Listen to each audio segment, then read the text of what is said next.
Hello friends, आज के इस वीडियो में हम बात करने वाले हैं ग्रेविटेशनल वेव्स के बारे में। So let's go.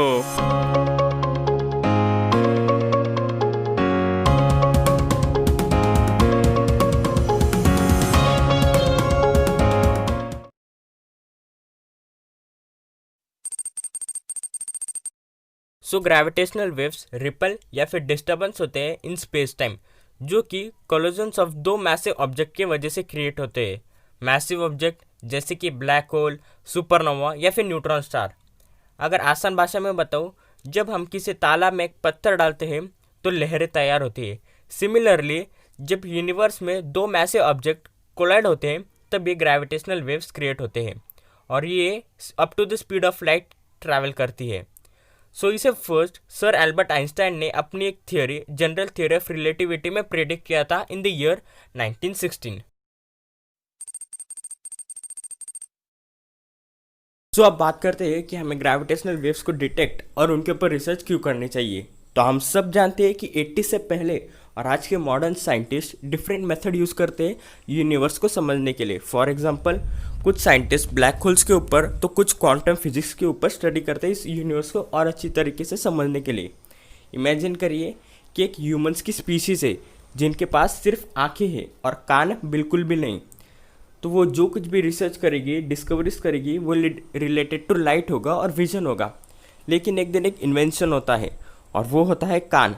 तो जिस दिन वो ह्यूमन की स्पीशीज़ उस कान को यूज़ करेगी, वो साउंड को सुन पाएगी और वाइब्रेशन सुन पाएगी, जिसके वजह से उनके लिए एक अलग ही डायमेंशन खुल जाएगा यूनिवर्स को और अच्छी तरीके से समझने के लिए in the form of sound.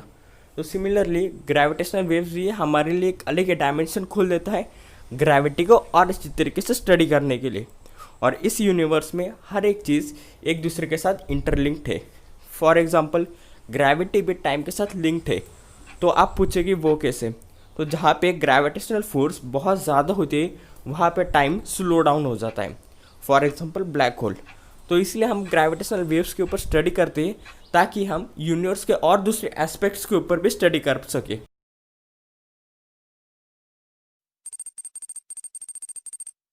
Total 4 types के ग्रेविटेशनल वेव्स है। First, continuous gravitational waves. ये ग्रेविटेशनल वेव्स तब प्रोड्यूस होते हैं जब एक सिंगल मैसिव ऑब्जेक्ट अपने ओन एक्सिस के अराउंड घूमता है। For example neutron star. पर इसमें कंडीशन है कि उस ऑब्जेक्ट का जो शेप है वो अनइवन होना चाहिए, यानी कि उसके ऊपर बम्स होने चाहिए। Second, compact binary inspiral gravitational waves. ये प्रोड्यूस होते हैं जब दो pairs of massive object rotate करते हैं। Third, stochastic gravitational waves. और फोर्थ, बर्स्ट ग्रेविटेशनल वेव्स।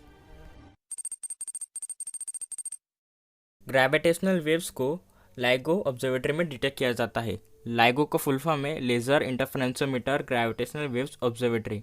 अर्थ पे टोटल 6 जगह पे लाइगो के ऑब्जर्वेटरीज है, लेकिन जो दो मेन है वो है लाइगो हैंडफोर्ड और लाइगो लिविंगस्टोन, और ये दोनों ही यूएस में सिचुएटेड है।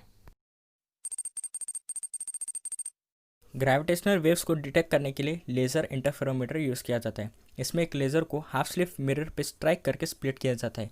दोनों बीम एल शेप में ट्रैवल करती है। दोनों बीम एक टनल के अंदर ट्रैवल करती है जिनकी अप्रॉक्सीमेट लेंथ 4 किलोमीटर है। दोनों के एंड पे एक एक मिरर लगा हुआ है। जैसे ही लाइट एंड तक रीच करती है, वो डिफ्लेक्ट होकर अपने इनिशियल पॉइंट पे सेम टाइम पे आ जाती है, जिसके कारण उन दोनों की वेवलेंथ मैच होती है और वो एक दूसरे को कैंसिल आउट करते हैं।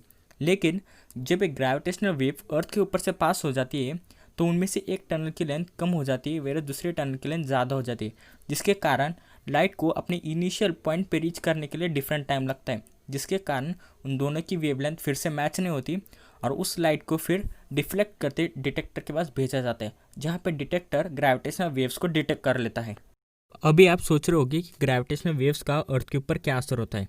तो ग्रेविटेशनल वेव्स का अर्थ के ऊपर बिल्कुल भी असर नहीं होता। अगर एक ग्रेविटेशनल वेव अभी आपके ऊपर से चली जाए तब भी आप उसको डिटेक्ट नहीं कर पाओगे। लेकिन अगर एक एटम को 4 × 10⁻18 मीटर्स तक जूम करके देखोगे तो उसके अंदर स्लाइटली चेंजेस दिखेंगे आपको। अगर आपको वीडियो अच्छा लगा तो चैनल को सब्सक्राइब करो, बेल आइकन दबाओ और आपके फैमिली और फ्रेंड के साथ शेयर करो।